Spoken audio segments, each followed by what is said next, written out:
Hi all, welcome to ക്രിക്കരീന. ഇത്തവണത്തെ IPL ഇപ്പോൾ പുരോഗമിച്ചുകൊണ്ടിരിക്കുകയാണ്. കുറച്ച് മത്സരങ്ങൾ കൂടിയാണ് ഇനി അവശേഷിക്കുന്നത്. 3 ടീമുകൾ ഒഫീഷ്യലായിക്കൊണ്ട് പ്ലേ ഓഫിന് യോഗ്യത കരസ്ഥമാക്കി കഴിഞ്ഞു. ഗുജറാത്ത്, അതുപോലെ തന്നെ RCB, അതുപോലെ തന്നെ പഞ്ചാബ് എന്നിവരാണ് പ്ലേ ഓഫിന് യോഗ്യത കരസ്ഥമാക്കിയിട്ടുള്ളത്. ഇനിയിപ്പോൾ മുംബൈ ഇന്ത്യൻസ് കൂടി ആ ഒരു യോഗ്യത സ്വന്തമാക്കും എന്നാണ് പ്രതീക്ഷിക്കപ്പെടുന്നത്. ഏതായാലും പ്ലേ ഓഫ് മത്സരങ്ങളുടെ വേദി ഏതൊക്കെയാണ് എന്നുള്ളതിൽ ഒരു വ്യക്തത ഇപ്പോൾ വന്നിട്ടുണ്ട്. ESPN ക്രിക്കിൻഫോയാണ് ഇക്കാര്യം റിപ്പോർട്ട് ചെയ്തിട്ടുള്ളത്. അതായത് ക്വാളിഫയർ 1 മത്സരം അത് മുല്ലൻപൂരിൽ വെച്ചുകൊണ്ടാണ് നടക്കുക. നമുക്കറിയാം പഞ്ചാബിന്റെ മൈതാനമാണ് മുല്ലൻപൂർ. അവിടെ വെച്ചുകൊണ്ടാണ് ക്വാളിഫയർ 1 നടക്കുക. ഇനി എലിമിനേറ്റർ അത് മുല്ലൻപൂരിൽ വെച്ചുകൊണ്ടാണ് നടക്കുക.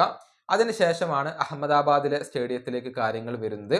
ക്വാളിഫയർ 2 നരേന്ദ്രമോദി സ്റ്റേഡിയത്തിൽ അഥവാ അഹമ്മദാബാദിൽ വെച്ചുകൊണ്ടാണ് നടക്കുക. കലാശ പോരാട്ടവും അഹമ്മദാബാദിലെ നരേന്ദ്രമോദി സ്റ്റേഡിയത്തിൽ വെച്ചുകൊണ്ടാണ് നടക്കുക.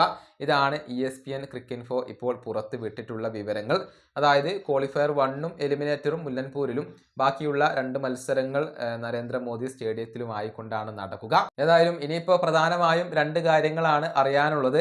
മുംബൈ ഇന്ത്യൻസ് ആണോ DC ആണോ ആ ഒരു പ്ലേ ഓഫിലേക്ക് യോഗ്യത കരസ്ഥമാക്കുക എന്നത് അറിയേണ്ടതുണ്ട്.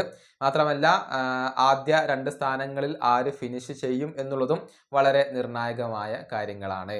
ഈ വീഡിയോയുടെ അവസാനിപ്പിക്കുന്നു. അടുത്തൊരു വീണ്ടും കാണാം.